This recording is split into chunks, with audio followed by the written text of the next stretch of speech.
Imagine for a moment you were 3 years old and you and your older brother just crawled through your bedroom window for the umpteenth time onto the roof of your house to escape your mother who is drunk for the 4th time this week.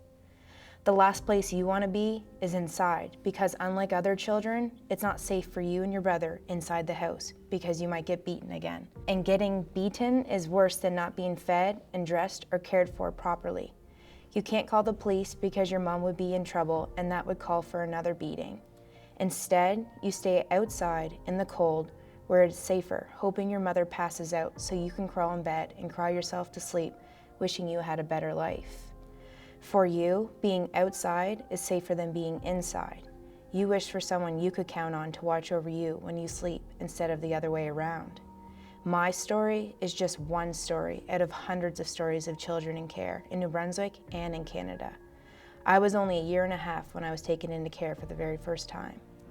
My young, single mom could not or would not provide a stable, healthy life for her children. She came from a family where her father often drank a lot and when drinking would beat his wife, who also started to drink to numb the pain. Added to this, my birth mom had her own set of problems, which began when she was 17 and diagnosed with a mental illness. After being taken into care, we started on a cycle of going from foster homes back to our birth mom and into foster care again. I slowly began to realize that liquor was my birth mom's first priority. Because of her neglect and frequent abandonments, my brother and I were taken into foster care. I had at least 8 foster families. Some were good and some weren't as good. One family would beat us and let their kids beat us. They would feed us brown beans all the time while they ate steak and potatoes. We realized we had to learn our social worker's phone number by heart so we could call when a foster home was not working out and we needed to be removed. This went on until I was 9 years old and my mother gave birth to my baby brother, who was immediately placed for adoption. Learning this, I asked why I couldn't be adopted too. But I soon learned that at 9, your adoptability drops. Everyone wants a baby to adopt, and some social workers believe that foster care is good enough for the older child. It wasn't good enough for me. I wanted a permanent, forever home, which I found when I was 11. My adopted mama showed me that sports, acting, and school are healthy ways to live life and to earn respect.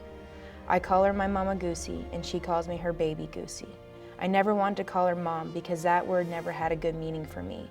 It was what I called my birth mom. My Mama Goosey and I understand and love each other.